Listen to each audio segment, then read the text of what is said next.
Hello students, welcome to ixamBee. This is Sonal Siklani. So IBPS AFO का आपका जो exam है pre का, वो ऑलरेडी हो चुका है। अब जैसा भी आपका एग्ज़ाम हुआ है उसके बारे में अब आपको नहीं सोचना है। अब आपका जो नेक्स्ट टारगेट है वो ना टारगेट है मेंस, क्योंकि मेंस आपको पता है कि डिसाइडिंग फैक्टर होगा।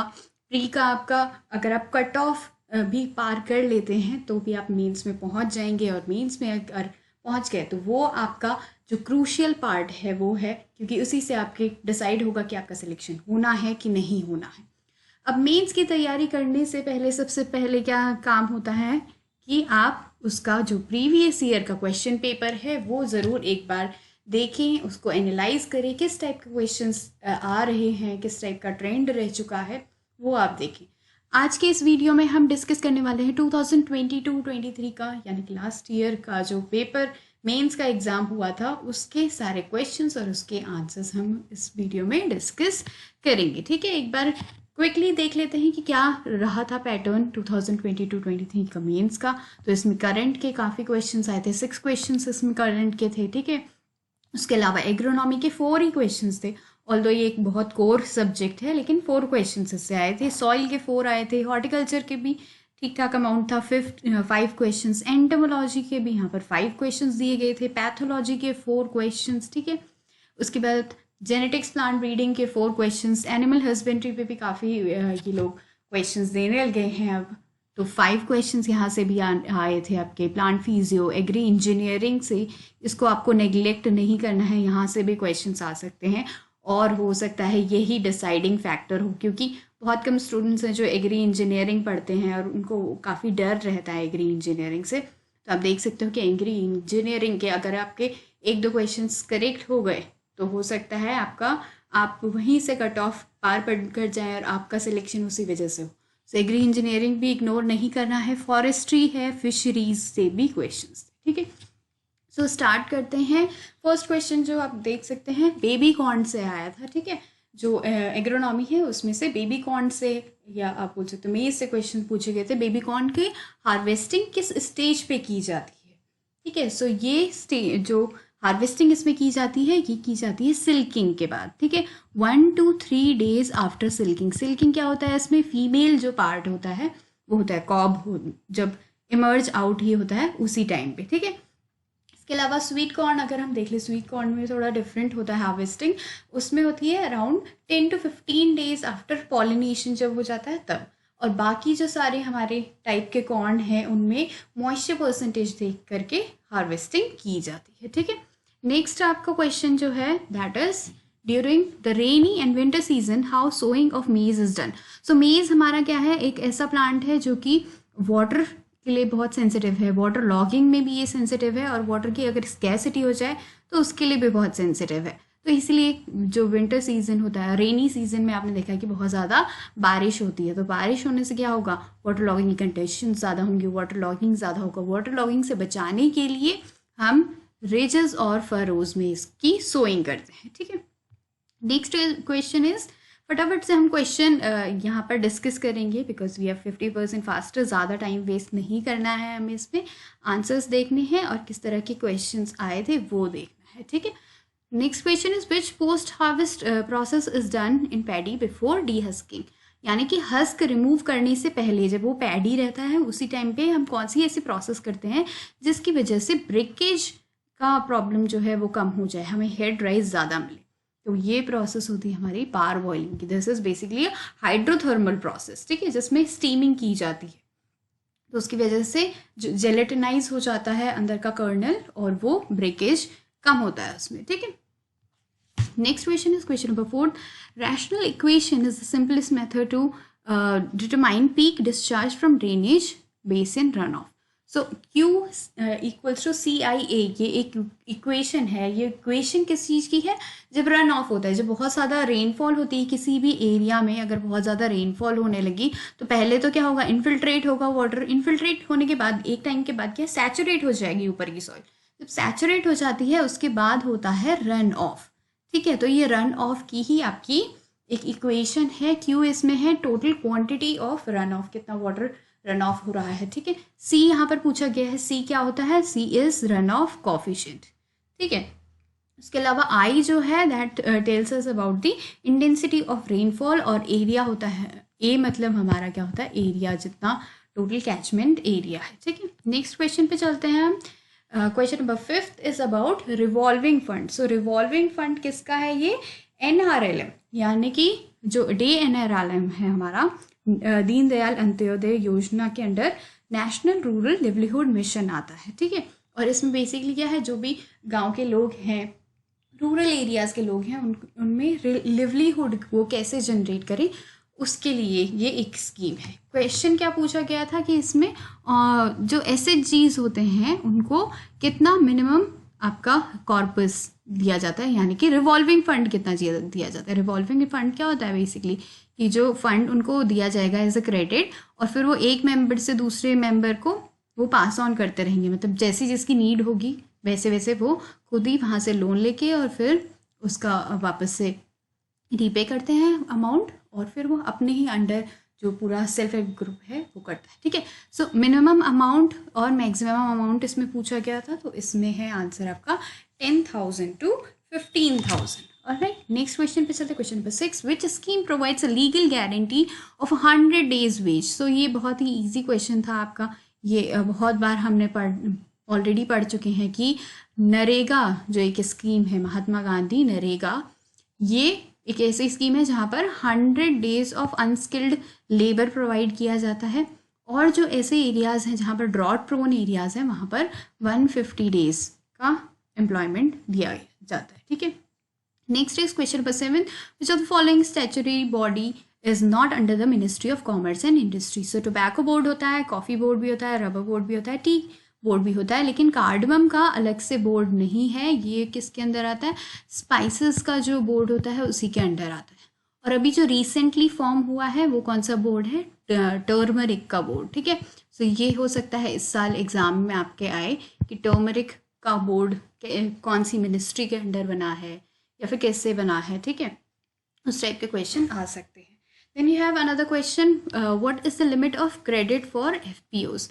FPOs are farmer producer organisation under priority sector lending. So priority sector lending क्या होता है, जो गवर्नमेंट है उन्होंने बैंक्स को कह रखा है कि वी हैव 8 ऐसे सेक्टर्स जिनको आप प्रायोरिटी देंगे when you are giving the loan, ठीक है। सो उनमें से एक एग्रीकल्चर भी आता है। तो एग्रीकल्चर में जब FPOs को लोन दिया जाता है तो उसकी क्या है, लिमिट कितनी है क्रेडिट की। So the limit is 2 crore।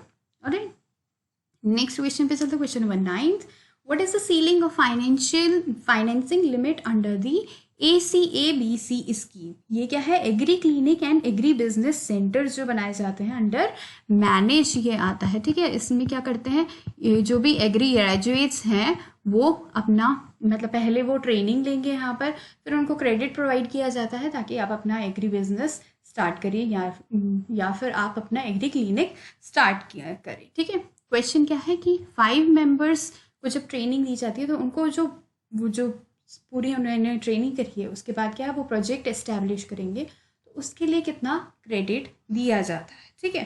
सो ये कितना है अमाउंट, 100 लाख का अमाउंट है।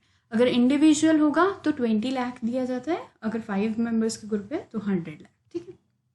Next is question number 10, which institute of UN United Nations collects and maintains the data related to food production। So food production कौन ये सारा डेटा कलेक्ट करता है, दैट इज द FAO। आप मुझे नीचे कमेंट सेक्शन में बताइएगा कि FAO का हेडक्वार्टर कहाँ है, ठीक है। Next is question number 11, the process of shrinkage of uterus of cow after birth of calf is called as. So जब काउ है जो उसके अंदर काफ रहता है ना, जब बेबी उसके अंदर रहता है, फिर उसके बाद क्या डिलीवरी जब हो जाती है, तो डिलीवरी होने के बाद क्या है, ये जो इसका यूट्रस है वापस से श्रिंक करेगा, वापस से अपनी नॉर्मल जो उसका शेप एंड साइज है उसमें आ जाएगा। इस प्रोसेस को क्या कहा जाता है, that is the uterus involution, ठीक है। Question number 12 is what is the process by which the cow regurgitates previously consumed feed. यानी कि काउ हमें पता है it's a type of rumen, ठीक है, र्यूमिनेंट एनिमल है ये, ठीक है। सो र्यूमिनेंट एनिमल्स में क्या होता है, आपके जो स्टमक है उसके 4 parts होते हैं, दैट इज र्यूमिन होता है, एक होता है ओमेसम, एबोमेसम और रेटिकुलम, 4 parts होते हैं, ठीक है। तो ये क्या करते हैं, पहले खा लेते हैं बहुत सारा खाना और फिर बाद में जुगाली करते हैं, ठीक है। तो उसको क्या कहा जाता है, that process is known as rumination. Next is question number 13. When curd is precipitated using rennet or any other enzyme, जो कर्ड को हम प्रेसिपिटेट कर देते हैं फिर उसको फिल्टर कर देते हैं, बेसिकली ऐसे आपने देखा होगा बहुत बार किया जाता है। तो क्यों करते हैं ये, इन ऑर्डर टू मेक चीज़, जब हमें बनाना होता है, ठीक है। Next is the length of oestrus cycle of sheep. तो शीप में ईस्ट्रस साइकिल की जो लेंथ है दैट इज अराउंड 17 डेज, ठीक है। यहाँ पर ऑप्शन आपके पास था 15 to 18 डेज को, हम नियरेस्ट वाला जो है वो ही लगाते हैं। काऊ का अगर हम देखें, अगर काऊ का एग्जाम में क्वेश्चन आ गया तो इट इज़ 21 डेज, ठीक है। सो यानी कि पिग, ठीक है, तो पिग में कितना होता है, 21 डेज होता है। और हॉर्स का जो फीमेल पार्ट है, काउंटर पार्ट है, दैट इज मेयर, उनमें भी 21 डेज होता है, ठीक है। Next is which hormone is use for the conversion of glycogen to glucose. So glycogen क्या है, हमारा एक पॉलीसेकेराइड है। पॉलीसेकेराइड को जब ब्रेक करेंगे सिंपलर फॉर्म में तो मोनोसेकेराइड बनेगा, दैट इज द ग्लूकोज। तो इसके लिए कौन सा हमारा हार्मोन यूज किया जाता है या फिर एंजाइम यूज किया जाता है, दैट इज द ग्लूकागॉन, ठीक है। नेक्स्ट है क्वेश्चन नंबर 16, क्विंकन सिस्टम। क्विंकन सिस्टम क्या होता है, ये हमारा स्क्वायर सिस्टम है ऑफ प्लांटिंग। इसमें जब हम बीच में एक फिलर ऐड कर देंगे तो इसे क्विंकन सिस्टम आप बोल सकते हो। इसमें कितने ज़्यादा प्लांट्स होते हैं as compared to square system, so it is 2 times, ठीक है, डबल हो जाता है। Next is question number 17, red delicious is the variety of which fruit. तो ये भी इजी आपका क्वेश्चन आया था, एप्पल की ये वेराइटी होती है, ठीक है। Next is question number 18, the process of removing green colour, that is chlorophyll. जो स्किन से हम सिट्रस फ्रूट्स की सिट्रस ग्रीन कलर निकाल देते हैं और फिर वो क्या हो जाता है, येलो कलर के हो जाते हैं। तो उस प्रोसेस को क्या कहा जाता है, that is the degreening process, ठीक है। Next is question number 19, the process of parturition in rabbit. So और किसी का पार्चुरेशन नहीं पूछा उन्होंने, सीधे रैबिट का पूछ लिया। कुछ भी थोड़ा अनप्रिडिक्टेबल तो होता है IBPS। सो क्वेश्चन जो आपका आया था that was the parturition of rabbit, that is known as the kindling, ठीक है। वेयर इज जो हमारी गोट होती है उसमें किडिंग होता है, हमारे शीप में लैम्बिंग होता है और काउज में काविंग होता है, ठीक है। नेक्स्ट इज क्वेश्चन नंबर 21, ये ब्रीड से आपका एनिमल हस्बेंड्री का क्वेश्चन था। Which Himalayan breed of goat is found in Jammu and Kashmir, Himachal Pradesh, यानी कि जो हिली वाले एरियाज हैं, हमारे ठंडे वाले एरियाज हैं, वहाँ पर ये ब्रीड पाई जाती है। और क्या है इसमें, लॉन्ग हॉर्न्स है, कर्ल्ड बैकवर्ड्स, ड्रूपी ईयर्स हैं, स्मॉल टीथ्स हैं, पूरा डिस्क्रिप्शन उसका दिया गया था। फाइन वूल, आप यहाँ से देखिए, अगर आपको इसमें आंसर फाइंड करना है तो आप कैसे करेंगे, एक तो एरिया देखिए कि कौन से एरिया में ये फाइंड की जाती है, और दूसरा इसका एक कोई कैरेक्टरिस्टिक्स आप बोल सकते हो, फीचर हो सकता है। तो इसमें क्या है, फाइन वूल, ये किसके हैं, डिस्क्रिप्शन गद्दी जो ब्रीड होती है उसकी, ठीक है। ऐसे ही आपके अलग अलग जो ब्रीड्स हैं उनका आप एक बार को देख सकते हैं कि कौन से एरिया से ये बिलोंग करते हैं, होम ट्रैक्ट क्या है इनका, उससे आप थोड़ा अंदाज़ा लगा सकते हैं कि किस ब्रीड के बारे में बोल रहे हैं, ठीक है। वरना जो कैरेक्टरिस्टिक फीचर्स होते हैं वो बहुत सारे तो सेम ही होते हैं, है ना, कि कर्ल्ड हॉर्न्स हैं या ड्रूपी ईयर्स हैं, ठीक है। नेक्स्ट क्वेश्चन बात है question number 22, what is the critical time period for the day light in long day plants. तो लॉन्ग डे प्लांट्स होते हैं हमारे पास, शॉर्ट डे प्लांट्स होते हैं और डे न्यूट्रल प्लांट्स होते हैं, ठीक है। लॉन्ग डे प्लांट्स में कितना अराउंड चाहिए होता है, मोर देन 12 आवर्स की हमें सनलाइट चाहिए होती है in order to flower. So 14 to 18 hours यहाँ पर करेक्ट आंसर रहेगा, ठीक है। अगर हमारा शॉर्ट डे प्लांट होता तो फिर it should have been less than 12 hours. Next question पे चलते हैं, question number 23, that is the ufra disease in rice. Ufra disease in rice किस वजह से कॉज किया जाता है, यहाँ पर आप देख सकते हो येलोइंग ऐसी हो जाती है, मेनली ये जो स्टेम पे ही अटैक करता है। और ये किस वजह से होता है, एक नेमेटोड, ठीक है। नेमेटोड का नाम क्या है, Ditylenchus angustus, alright. Question number 24, consider the following statement and choose the incorrect statement regarding the sexual reproduction. Sexual reproduction के कॉन्टेक्स्ट में कौन सा वाला स्टेटमेंट करेक्ट नहीं है। आप ना जब भी ये क्वेश्चन पढ़ रहे होंगे तो ठीक से पढ़ना कि इनकरेक्ट स्टेटमेंट आपसे पूछा गया है या फिर करेक्ट स्टेटमेंट पूछा गया है। बहुत बार क्या होता है, फर्स्ट ऑप्शन को देख के ही जल्दी जल्दी मार्क कर देते हैं बहुत सारे स्टूडेंट्स, ये नहीं करना है आपको, ठीक है। सो सेक्सुअल रिप्रोडक्शन में प्रोपगेटेड थ्रू सीड्स, यस, क्योंकि सेक्सुअल रिप्रोडक्शन में क्या होता है, मेल फीमेल गैमीट मिलते हैं, उससे हमारा फर्टिलाइजेशन होता है, फर्टिलाइजेशन से सीड फॉर्म होता है, और सीड को ही हम यूज़ करते हैं फर्दर प्रोपगेशन के लिए, ठीक। So this is correct. Pollen gets transferred to stigma and the male gametes from the pollen gene release and fuse with the egg. This is also correct. Pollen contains the male gamete and it may lead to variation. So सारे ही यहाँ पर जो statements दिए गए थे वो correct थे. Question number 25. Empty barrels, plastic containers or styrofoam bodies can be used for what purpose in fisheries? So fisheries यानी कि क्या मतलब fish की rearing हम करेंगे. तो फिश की जब रेयरिंग करते हैं तो उसमें अलग अलग टाइप के आपके कल्चर्स होते हैं, केज कल्चर है, पेन कल्चर है. यहाँ पर पूछा गया था कि एम्प्टी बैरल्स जब हम यूज़ करते हैं, प्लास्टिक कंटेनर्स जो यूज़ करते हैं वो किस लिए यूज़ किए जाते हैं, दैट इज़ बेसिकली फ्लोट करें वो. तो फ्लोट करके क्या है, ये डिमार्केशन करते हैं बेसिकली कि यहाँ पर ये वाला जो कल्चर है ये प्रेजेंट है, ठीक है. तो उस वजह से क्या है, ये फिशरीज़ के जो आप बोल सकते हो कल्टीवेशन किया जाता है या फिर रेयरिंग जो की जाती है उसमें एम्प्टी बैरल्स का यूज़ किया जाता है, ठीक. Next is question number 26. Scientific name of grass carp. So grass carp का साइंटिफिक नेम और क्या है, कॉमन कार्प का, और जितने भी आपके कार्प्स हैं उनके सिल्वर कार्प होगी, ठीक है, उन सब की क्या है साइंटिफिक नेम, आप एक बार देख के जाइएगा, ठीक है. सो ग्रास कार्प का आपको यहाँ पर पूछा गया था, that is the Ctenopharyngodon idella. Next is question number 27. Question number 27 का क्या है, the fin fish which contributes maximum to the global aquaculture में सबसे ज़्यादा कौन कंट्रीब्यूट करता है, that is the grass carp इसमें कंट्रीब्यूट करता है. Question number 28 is the process of unwinding the silk fibre from the cocoon. So cocoon से जब सिल्क फाइबर हम जब निकालते हैं तो उस प्रोसेस को कहा जाता है रीलिंग, ठीक है. Next is question number 29. We have crossing of two different pairs of alleles. So दो डिफरेंट टाइप के पेयर्स ऑफ एलील्स कहाँ से आएंगे, दो डिफरेंट ऑर्गेनिजम्स से, ठीक है. जो दो डिफरेंट ऑर्गेनिजम्स हैं उनमें दो डिफरेंट टाइप के ट्रेट्स होंगे, तो उनका जब क्रॉसिंग किया जाता है तो उसको क्या कहते हैं हम, that is known as the dihybrid cross. Alright,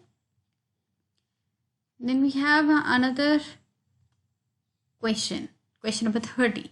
type of forest which has originated from the seeds और सीडलिंग. सो देखो दो टाइप के हमारे फॉरेस्ट होते हैं, एक होता है हमारा हाई फॉरेस्ट और दूसरा होता है लो फॉरेस्ट या फिर कोपाइसिंग या कोपाइस फॉरेस्ट भी उसे कहते हैं, ठीक है.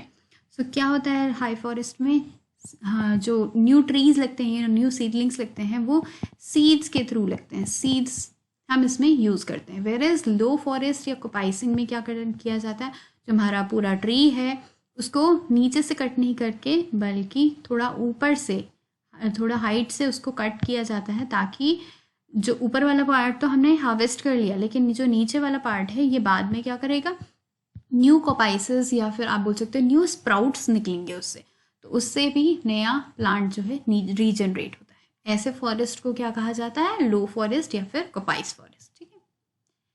Next is question number 31. The excretory organ of silkworm which is located at the junction of the midgut and hindgut. So midgut और hindgut ये आप देख सकते हो, ये बेसिकली एनाटॉमी से क्वेश्चन था आपका. तो उसके बीच में कौन सा आपका एक्सक्रीटरी ऑर्गन प्रेजेंट होता है, दैट इज द मिल्फीजियन ट्यूब्यूल, ठीक है. ये सारे जो इंसेक्ट्स हैं उनमें प्रेजेंट होता है. Next is question number 32. GnRH जो है एक हार्मोन है टाइप का, दैट इज रिलीज फ्रॉम, कहाँ से इंसेक्ट की बॉडी से रिलीज होता है, ये हाइपोथैलेमस जो कि ब्रेन वाला जो पार्ट है वहाँ पर प्रेजेंट होता है, तो वहाँ से ये रिलीज होता है, ठीक है. Next is question number 33. The sum of lignin and polysaccharides that are not digested by endogenous secretion of digestive tract. Digestive tract में जो अलग अलग टाइप के जूसेस हैं या फिर एंजाइम्स प्रेजेंट हैं उससे ये नहीं डाइजेस्ट होता, तो ये कौन सी ऐसी चीज़ है, that is the crude fibres. Fibres जो है वो डाइजेस्ट नहीं हो पाते easily. Next is question number 34. During drying some parts of the wood may dry rapidly while some may not. Because of this improper drying shrinkage of wood occurs that results into a defect. क्या ये defect है, that is the collapse, आपका जो defect होता है, ठीक है. तो कुछ जो पार्ट्स हैं वहाँ पर क्या हो जाता है, बहुत जल्दी ड्राइंग हो जाती है. अगर हमारा वुड है और उसने क्या कर दिया, इम्बाइब कर दिया है कुछ वाटर, तो ऐसा हो सकता है कि कुछ पार्ट जो है जल्दी ड्राई हो गए और कुछ पार्ट देर में ड्राई हो, उसमें अभी में मॉइस्चर रह जाता है। तो उस वजह से क्या होता है, ये अलग अलग टाइप की श्रिंकेज करते हैं और अलग अलग टाइप की श्रिंकेज करने की वजह से कोलैप्सिंग इसमें प्रॉब्लम हो जाती है। Next is question number 35, that is soil is called Sandy soil. Sandy soil को सैंडी सॉइल कब कहा जाता है, अगर उसमें 80% से ज़्यादा सैंड प्रेजेंट होगी। ठीक है, अब आप मुझे नीचे कमेंट सेक्शन में बताएंगे कि क्लेई सॉइल को कब, मतलब क्लेई सॉइल में मिनिमम अमाउंट ऑफ क्ले कितना होना चाहिए। Next is question number 36, a destructive polyhedrosis disease of silkworm that is related to wilt and is marked by spotty yellowing of the skin and internal liquefaction, यानी कि jaundice भी हो जाता है इसमें। ऐसा सिल्क वॉर्म की कौन सी ऐसी डिजीज़ है, तो फिर ये डिजीज़ क्या है, ग्रासेरीज डिजीज़ है, जिसमें सिल्क वॉर्म से क्या है, एक डायरिया टाइप का अभी आप बोल सकते हो, या फिर जॉइंटिस टाइप का इनको हो जाता है।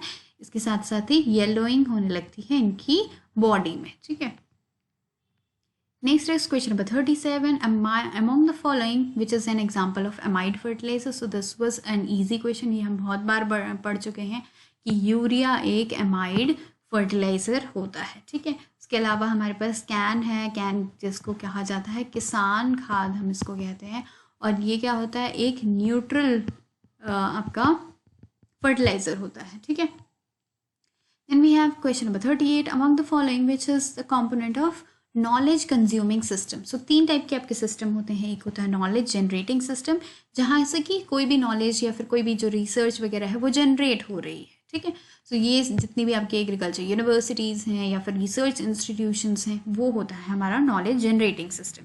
Then we have the knowledge disseminating system, यानी कि जो भी हमारा नई रिसर्च है या फिर कोई भी नई टेक्नोलॉजी है उसको डिसेमिनेट करने में काम आएगा। तो ये क्या होते हैं, सारे आपके एक्सटेंशन जो सर्विसेज की जाती हैं, या फिर आपका अलग अलग ट्रांसफ़र ऑफ टेक्नोलॉजी प्रोग्राम्स किए जाते हैं ICAR से। तीसरा आता है हमारा नॉलेज कंज्यूमिंग सिस्टम, मतलब कि कहाँ पर ये फाइनली जो सारा नॉलेज है वो कंज्यूम हो रहा है, तो किस लिए ये बनाया है सारा जो नॉलेज है एग्रीकल्चर एक्सटेंशन में, वो फार्मर्स के लिए ही किया जाता है और या फिर रूरल पीपल के लिए। तो फिर नॉलेज कंज्यूमिंग सिस्टम का कौन पार्ट होगा, farmer is the part of that. Next is question number 39, which secondary tillage operation is used for breaking the clods and pulverising soil. So ये किया जाता है हैरोइंग से। ठीक है, हैरो जो होता है एक, वो यूज़ किया जाता है फॉर ब्रेकिंग द क्लॉट्स। वेरे सब हमारे प्लो हैं, चिसल प्लो, देसी प्लो, ये सारे क्या है, ओपन करने के लिए, सॉइल को ओपन करने के लिए, और ये प्राइमरी टिलेज जो इम्प्लीमेंट्स होते हैं उनमें ये काउंट किए जाते हैं। ठीक है, next is question number 40, the term used to define the variation derived from any form of cell or tissue culture, इसको क्या कहा जाता है, soma clonal variation is the correct answer for this question। question number 41, acidic soil does not contain the property of, acidic soil में salinity नहीं होगी ना, salinity उसमें नहीं होगी, 0.1% से तो ज़्यादा तो नहीं होगी, उससे कम ही होगी उसमें salinity, अगर होगी भी तो।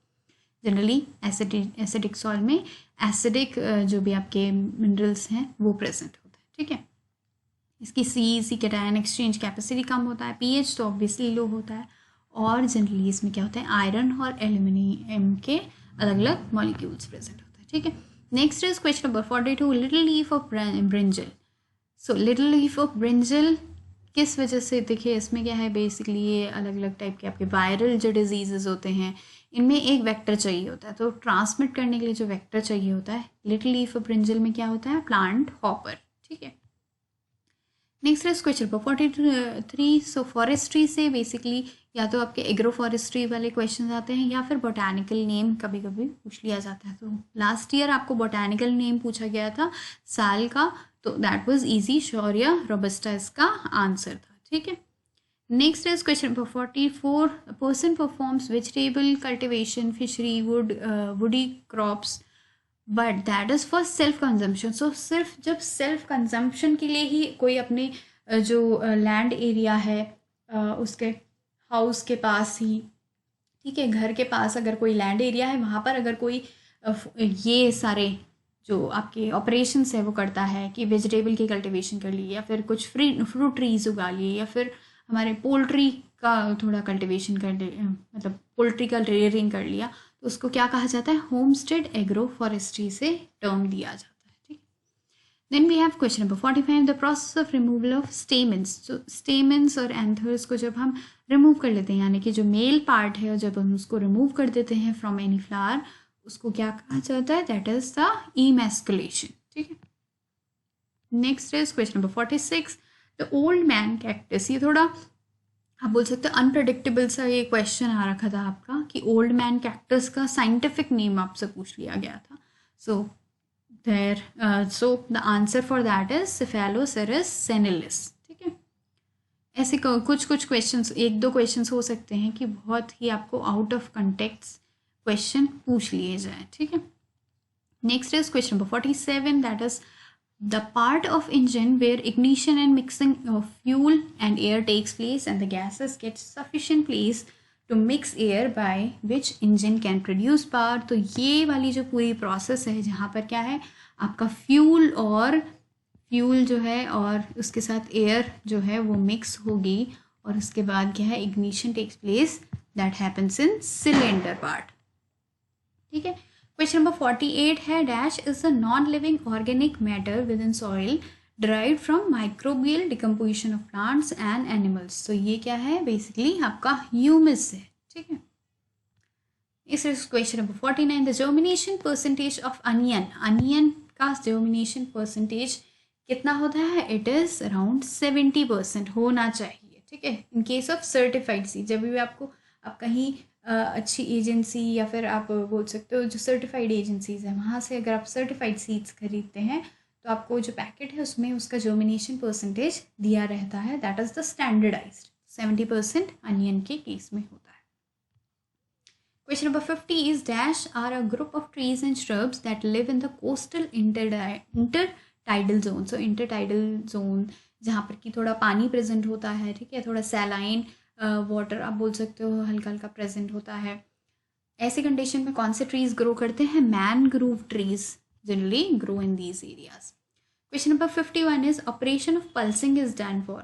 सो पल्सिंग एक आप बोल सकते हो पोस्ट हार्वेस्ट एक मैनेजमेंट टेक्निक है, that is used in the flowers. जो हमारे फ्लावर्स होते हैं, कट फ्लावर्स होते हैं, उनको बेसिकली आप एक ऐसे पॉट में रख देते हैं जहाँ पर ऐसा सॉल्यूशन मिक्सचर या सॉल्यूशन रहता है, जिसकी वजह से उसके जो शेल्फ लाइफ है वो इंक्रीज हो जाती है। Next is question number 52, fungus which causes soft rot and leakage of juices from the fruits जैसे टोमेटो, स्वीट पोटैटो। तो ये किस वजह से होता है, राइजोपस स्पीशीज की जितनी भी आपकी फंगस है वो ऐसी रॉटिंग कॉज करते हैं, ठीक है।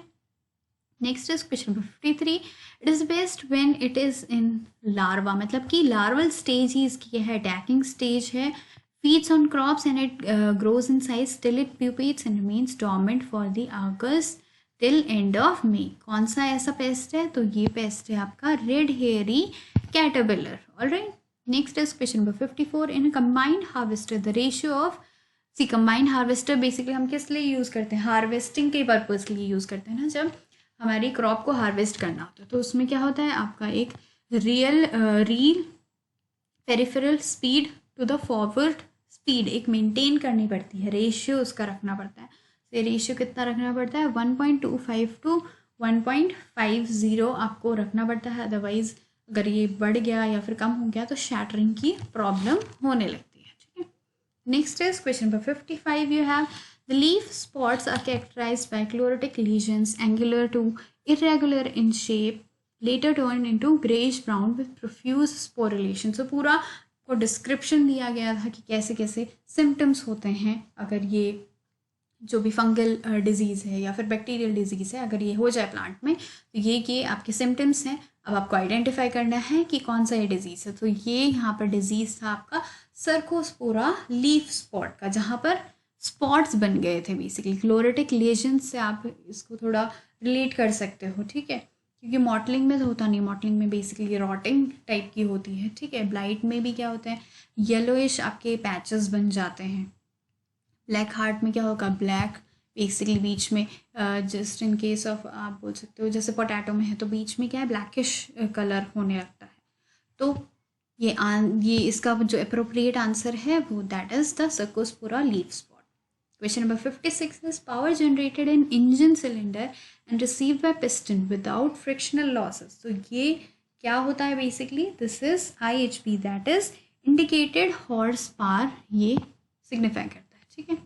Next is question number 57, specialized structure which is produced from the stem base of the plant and grows horizontally over the ground. So अलग अलग टाइप के जो आपके स्ट्रक्चर्स होते हैं, एक होता है सकर। सकर क्या करता है, ये बेस ऑफ द प्लांट से तो निकलता है लेकिन ये हॉरिजॉन्टली ग्रो करता है, ऊपर को वर्टिकली ग्रो करता है। हॉरिजॉन्टली तो सीधा हो गया ना, वर्टिकली ग्रो करता है, तो सकर इसका आंसर नहीं होगा। ट्यूबर क्या करता है, ट्यूबर मतलब हॉरिजॉन्टली, ये अबव द ग्राउंड नहीं होता, ये बिलो द ग्राउंड होता है प्रेजेंट, ठीक है। सो ट्यूबर इसका आंसर नहीं होगा। रनर में क्या होता है, रनर्स या runner can be the answer, क्योंकि ये क्या करते हैं, बेस ऑफ स्टेम से निकलते हैं और फिर अबव द ग्राउंड जाते हैं, ठीक है, अबव द ग्राउंड जाते हैं, यहाँ पर फिर जर्मिनेट होकर नया प्लांट बनाते हैं। वेयरएज ऑफसेट जो है ये एक्वेटिक, आपके जितने भी वीड्स होते हैं या फिर एक्वेटिक जो प्लांट्स हैं उनमें ऑफसेट्स यूज़ किया जाता है। राइजोम भी जो है ये अंडर द ग्राउंड होता है, हॉरिजॉन्टल ही इसका ग्रोथ होता है लेकिन ये अंडर द ग्राउंड होता है। तो correct answer would be runners, ठीक है। तो ये थे आपके जो लास्ट ईयर क्वेश्चन पूछे गए थे।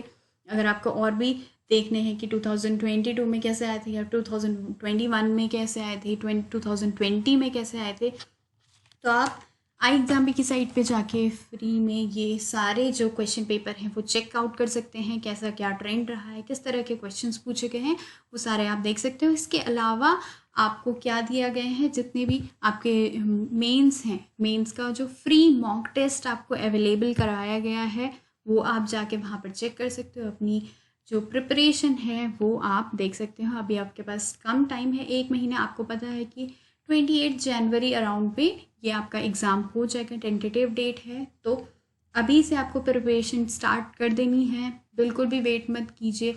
ऑल्दो आपका न्यू ईयर है, ठीक है, पर बहुत ज़्यादा आपको मतलब इन्जॉय कीजिए, but at the same time आप ये याद रखिए कि आपका अभी पूरा जो मेन एम है वो कंप्लीट नहीं हुआ है, ठीक है। So keep on preparing. किसी भी तरह का डाउट, क्वेरी, क्वेश्चन हो तो आप नीचे कमेंट सेक्शन में लिख सकते हैं, आप हमें रीच आउट कर सकते हैं on the Telegram. Thank you for watching.